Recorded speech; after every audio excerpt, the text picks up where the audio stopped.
Miarabanao sady manonona ny fahasoavan'ny Tompo Jesosy amintsika rehetra hatrany Tompo Taholy isika rehetra. Manohy hatrantsika amin'ny efa fifampizarantsika mahazatra eto amin'ny profil du Lolo Fanosorana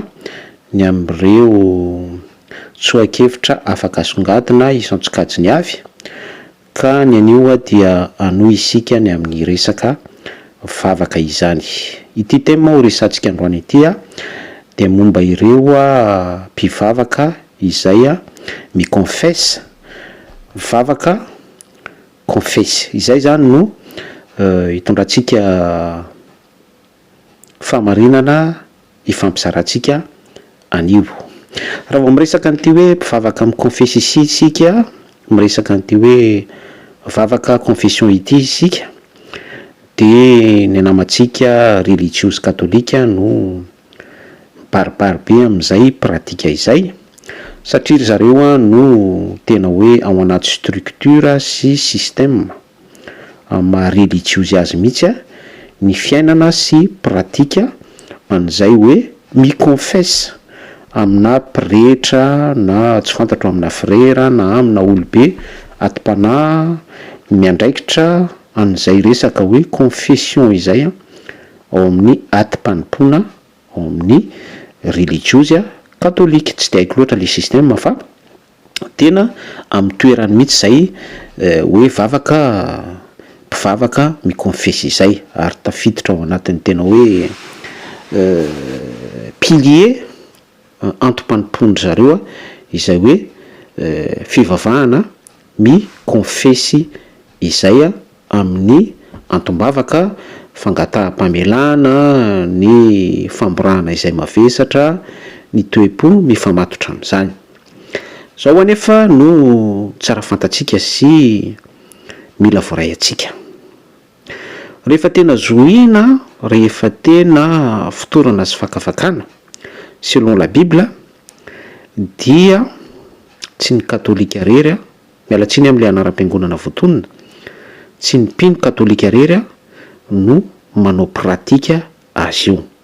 Zareo ao anatin'ny système catholicisme dia mazava ny azy tena mibaribary sy miharihary ilay pratika, fa na ireo mpino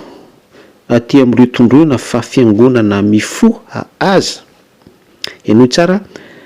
na ireo mpino izay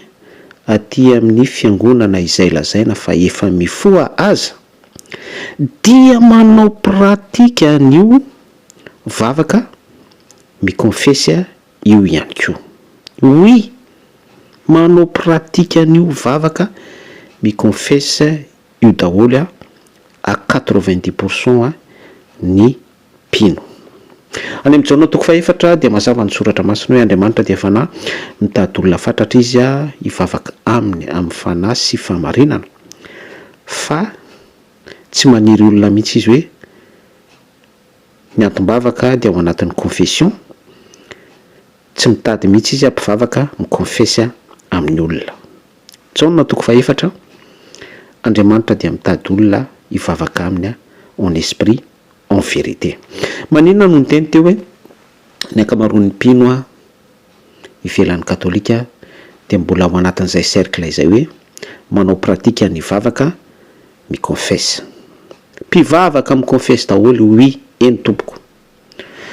Rehefa tena zohina ara-tsoratra masina ary tsy lovinao, tarafinao selon la Bible,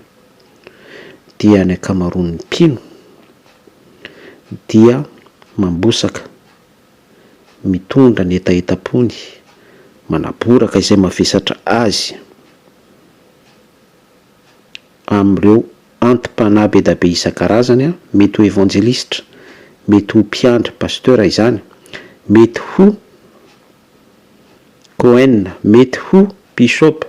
mety ho prophète, mety ho sy ny sisa be da be any amin'ireo le fiangonana izay lazaitsika fa mifoha. Dia ao izy ireo no mitanisa ny olany, ao izy ireo no manambara, izao no mavesatra, izao ny olako,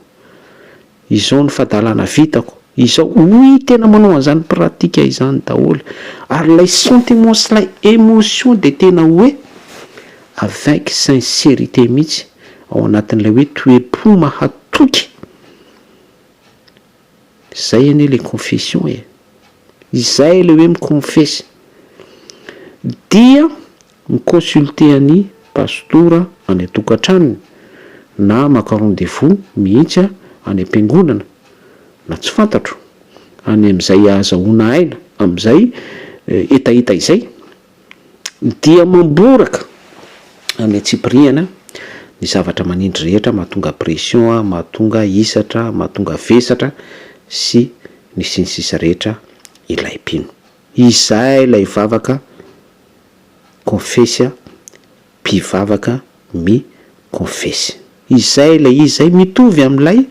pratika ataon'ny katolika ihany zany fa amin'ny endriny ankolaka fotsiny, amin'ny endriny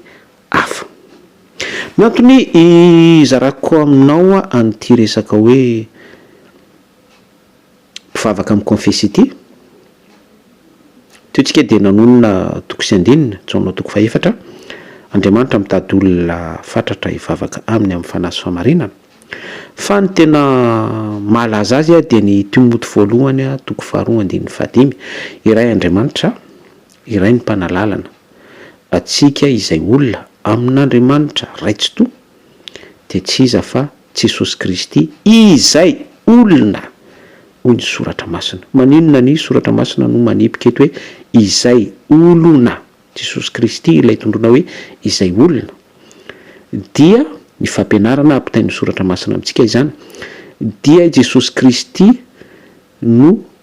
tonga endrika olona amin'izay fampitantsika vavaka izay sy fitalahoantsika izay izany no tokony hakan'ny toeran'ny olona izay confesentsika mamapasy dadapasy Cohen bishop prêtre sy ny sisa rehetra mitovy daholo mitovy daholo fa malgré fotsiny aingana be isika miaccuse manondro ireo religieuse katolika kanefa mitovy ihany ilay pratika mitovy ihany ilay pratika samy mbola miconsulte sy mitondra ny mavesatra amin'olona fa tsy amin'Andriamanitra raitsy to mivantana na amin'ny alalan'i Jesosy Kristy izay olona sous parenthèse araka ity Timoty voalohany toko 2:5 ity ao anatin'ny contexte hoe fanelanelana mahampisorony ny avo indrindra an Jesosy Kristy eo an-tanankavanan'Andriamanitra raitsy to hatramin'ny fotoana voafetra amin'izay asany ao anatin'ny tontolo celestialy izay fisoronana tsy atao tanana. Ka zareko amintsika ihany izany fizarana izany ahafanao manandrana expérience miditra amina fisongana fiakarana ascension amin'ny toe-po miatsaratsara kokoa hatrany amin'ny fanompona indrindra fanatonatsika an'ilay etaetan'Andriamanitra ny amin'ny hoe Andriamanitra dia mitady olona fatratra hivavaka aminy amin'ny fanahy sy famarinana. Raha ohatra isika mbola miraikitra amin'izay le hoe toe-po mpivavaka mbola miconfesy izay dia imagine hoe ahoana no ahafahantsika miakatra antanatohatra miakatra tohatra zanatohatra mandroso ho any amin'io destination io hoe ho mpivavaka marina en esprit en vérité kanefa ry isika mbola pino assisté mbola pino tsy ala hauteur akory hoe misadresse direct amin'ny Jesosy Kristy ho an'Andriamanitra raitsy to. Saintsainy zany zavatra zareko anao zany aza tonga dia mandray be fahatany hoe mitondra accusation ny pejy na ihany koa hoe tsy fantatro izay mety mandalo mitraverse any amin'ny âme sy ny esprit anao any fa dinio sy fakafaka ao izany fizarana izany ary raiso amin'ny lafitsarany mba ahafanao mitombo amin'ny toe-po sy ny toe-panahy mifanaraka tsara amin'ny filazon tsara irosotsika makany amin'ny tanteraka mifampianatra foana isika eto araka ny torolalany soratra masina. Zay fa mirarisoanao miesa mangata amin'Andriamanitra tsy toa ery meteza ho tarin'ny fanahy masina hiala amin'izay toe-po mpivavaka mikonfisy izay. Tianao Jesosy.